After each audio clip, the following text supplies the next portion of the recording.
Dans l'expression racisme structurel, l'adjectif structurel a une signification encore particulière quand il s'agit de l'antiziganisme. En quoi l'adjectif structurel prend un sens encore plus large? C'est que le tzigane en tant que figure est structurant de l'identité du non-tzigane. De la même manière que l'indigène était structurant de ce qu'était le citoyen. Et dans la même période, c'était le nomade qui était aussi un concept structurant du citoyen français. Donc, dans la construction de l'identité nationale, de l'identité politique d'une nation, dans la construction historique politique d'une nation, il y a des figures, il y a des antithèses en fait dont on se sert, comme l'indigène, comme les colonisés, comme le nomade et d'autres. Ce qui arrive aux Gitans aujourd'hui arrivera à tout le monde demain. Je vais en prendre deux exemples simplement. Carnet anthropométrique 1912, carte d'identité pour tous les Français 1940. Ouais. Les brigades du Tigre, celles du fameux... les brigades du Tigre sont créées pour lutter contre la délinquance des Romanichal, entre guillemets. Et après, c'est étendu. Autre exemple, des exemples plus récents. Les obligations de quitter le territoire pour les ressortissants européens. Elles sont délivrées à des Roms roumains depuis des années et des années. Le mécanisme est testé et maintenant il a été étendu à des militants, des activistes qui viennent par exemple se battre contre les centres de rétention ou qui viennent manifester pour je ne sais quoi et qui sont placés en centre de rétention et qui sont expulsés. Donc c'est-à-dire que regardez ce qu'on fait aux Gitans et vous verrez ce qu'on vous fera à vous demain. Si les mouvements antiracistes décoloniaux cherchent un paradigme pour comprendre comment classe et race s'articulent, nous sommes le paradigme. De ce point de vue,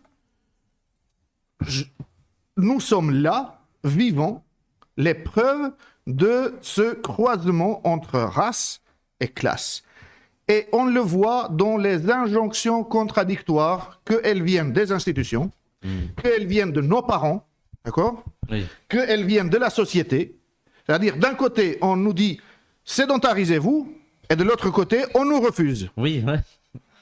De nous sédentariser. D'un côté, on nous dit « cultivez-vous, allez faire des études » et de l'autre côté, on nous refuse l'accès à l'école et quand on réussit malgré tout à faire des études, on nous refuse des postes. Aujourd'hui encore, nous sommes en quelque sorte des fruits différents de ces contradictions qui sont les nôtres, qui étaient celles de nos anciens pendant 7 siècles, dans un milieu hostile, dans un milieu génocidaire, où on a voulu notre mort, soit physique, soit identitaire, culturelle, linguistique. Hein, tout est là.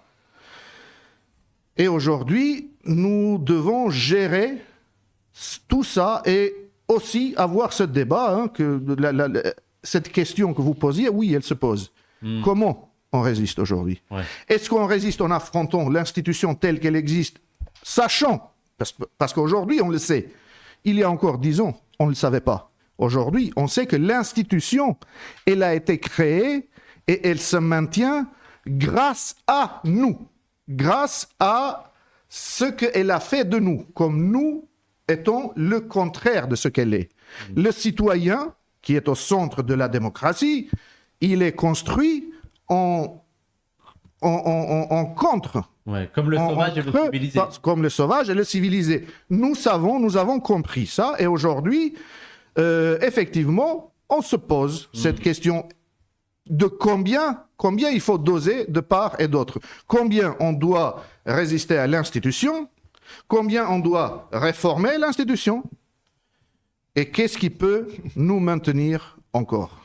La construction de hyperhumanisation et déshumanisation, cette hiérarchie raciale, ça c'est un projet civilisatoire. C'est le projet de la modernité. La modernité, c'est une civilisation de mort.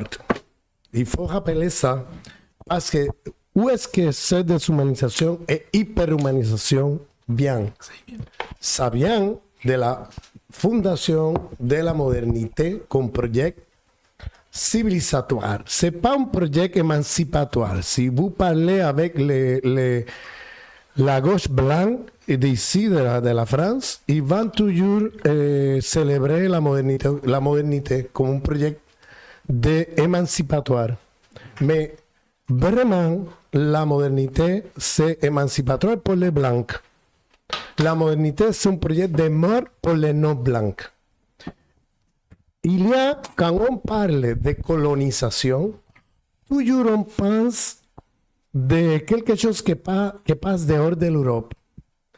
Mais il faut avoir un concept de la colonisation plus ouvert, que ce n'est pas seulement avec une administration coloniale à l'Algérie ou dans un autre pays dehors de l'Europe.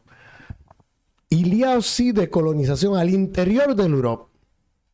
Bon, et cette colonisation ne s'expresse pas nécessairement avec une administration coloniale.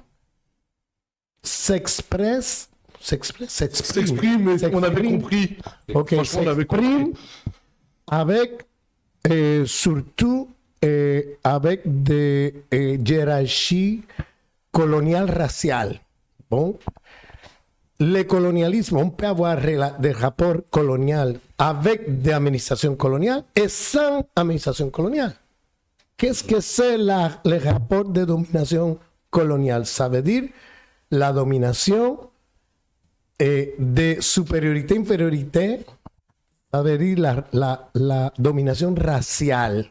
C'est le centre de la question coloniale, partout. Bon, on ne peut pas parler de colonisation sans parler de la hiérarchie raciale. Et ça, c'est partout. Donc, l'Europe, quand ils ont formé la modernité comme projet civilisatoire, que ce n'est pas dans le 18e ou 19e siècle, ça vient de longue durée. Ça veut dire qu'il faut aller dans le 14 et 15 siècles et aussi dans le 16e siècle. Okay? Il faut aller là-bas pour comprendre beaucoup de choses qui passent aujourd'hui.